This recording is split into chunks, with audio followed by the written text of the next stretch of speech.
Hi, friends. Welcome to today's episode of We Are Marketing Happy, a healthcare marketing podcast. My name is Jenny Bristow. I am your host, and I'm also the CEO and founder at Hetty and Hop, a full service, fully healthcare marketing agency. And today I am super excited to have a special guest on. Today we have Jeremy Rogers. He is the executive director of digital marketing and experience at Indiana University Health. Welcome, Jeremy. Hi, Judy. Happy to be here. Yeah, so I'm really jazzed to have you on today. I've been following you on LinkedIn for some time and really respect the work that you've done.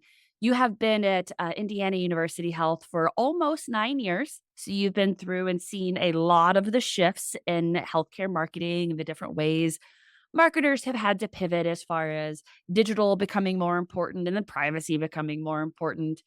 And what I'm excited to chat about with you today is a lot of my podcast episodes have been around the conversation of driving patient demand.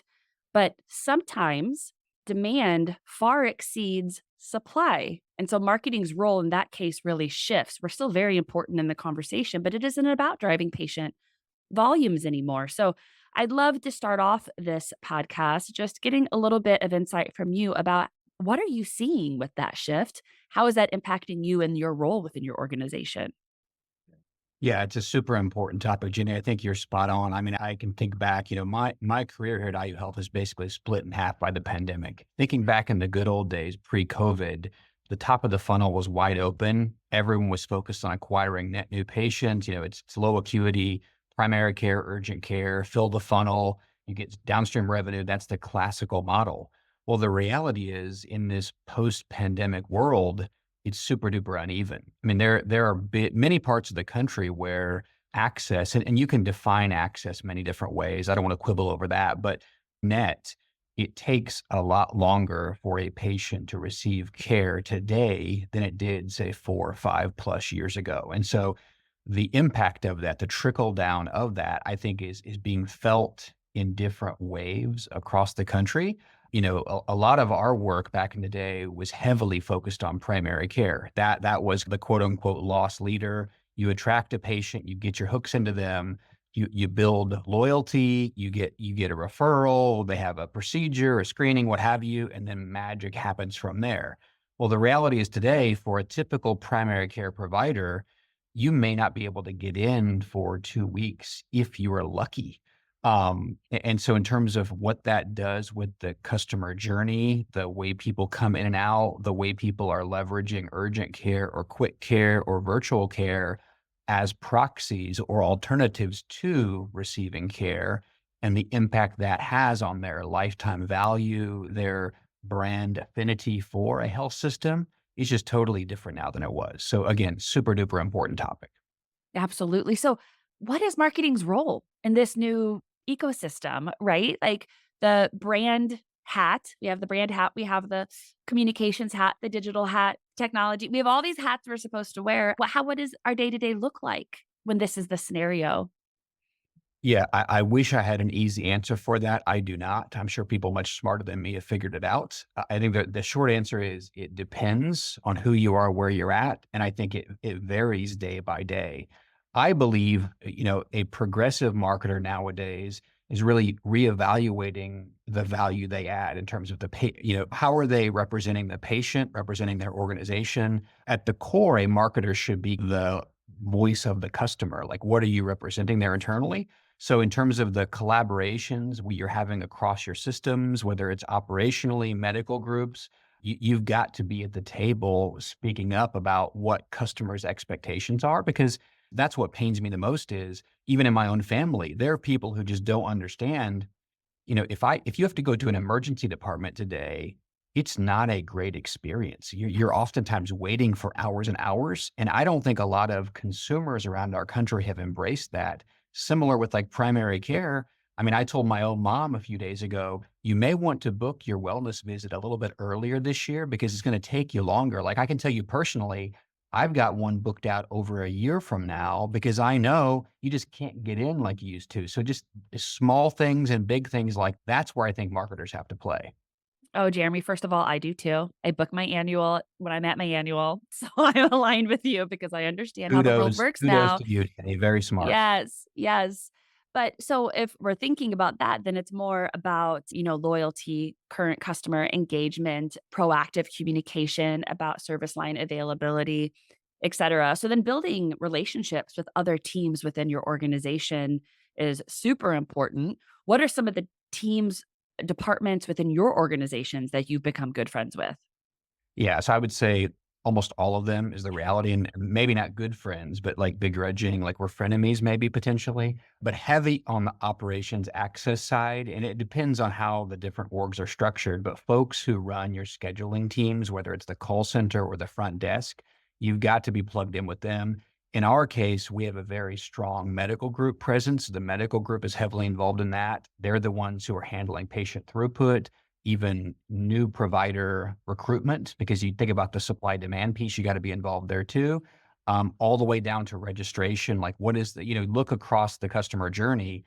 It's not just the care continuum, it's the pre and post piece. You've got to be plugged in across that entire continuum. Yep, absolutely. I'm going to ask a question that may be controversial for some folks. What's your thought about working from home when you're needing to actually develop friendships? Because I'll tell you, a lot of our clients, we work with systems across the country, a lot of them are still working from home. We have some folks that maybe they go in a day or two a week. I mean, how realistic is it to be able to really work from home primarily or exclusively and then also still be developing these relationships? No, I'm with you. I'm not a purist. I think it's a bit of both. I think, in my experience, the average academic health system in our country is still fairly conservative. You've got a lot of people, whether it's leadership or operational people, they've been in person forever. They never stop being in person. So I think you have to show up where they're at. So, for example, my team, most of my team is largely hybrid. They're not in person very often. Me personally, I'm on average in the office maybe 4 days per week because I want to be able to bump into those leaders in the Yeah. hallway, in the break room, in the elevator, but that's just my style. I think you have to kind of, you know, have a pace and kind of show up where people are at, basically. I completely agree with you. I definitely think that's really important to building that community where people are wanting to Mhm. collaborate and work together. So, if I were if a listener, were a marketer in a hospital system, and they've been really primarily focused on driving patient volumes, and they're starting to see maybe they need to stop driving volumes because appointments are too far booked out, and they haven't yet developed any of these relationships, and they don't really understand what scheduling looks like. Do you have a couple of tips or starting points for them of some activities that they could do to kind of start wrapping their arms around what their own situation is within their system? Sure. So I think if they don't already, get to know the people who produce the reports, like get into the data. Because I guarantee you, if you don't have it already, there are some people in your organization who have the data that would show you. They may look at things like next available or median lag, whatever the measure your system uses to quantify access, you need to understand that. That's the first step. Once you get there, it's really drilling into it because I mentioned earlier, it's hot and cold. I guarantee you, you still have some access. There are probably some service lines or individual services where you have decent access. It may not be the ones where you want them to be. They may not be super strategic, but you've got to know like what is the current state. Once you get that, then what is your planning cycle, whether it's brand planning or service line planning?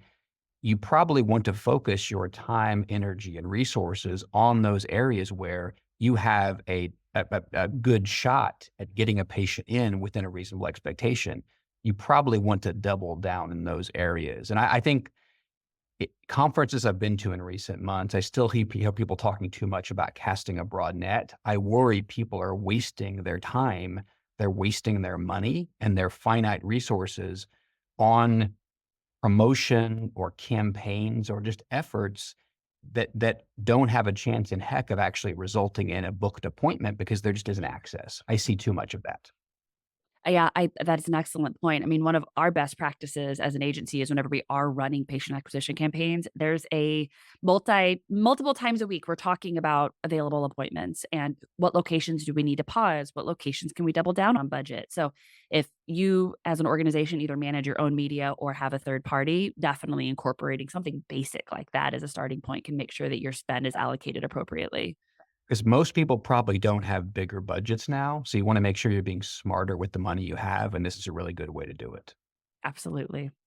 Awesome. Well, Jeremy, this has been so helpful and I think really gives folks an alternative way to think about their role as marketers in the shifting landscape. So thank you for your time today. I'll be putting Jeremy's LinkedIn link in the show notes. So if you want to connect with him and ask any follow up questions, that will be available. Otherwise, thank you so much for tuning in today. Be sure to like and subscribe, and we will see you on a future episode of We Are Marketing Happy. Thanks, friends.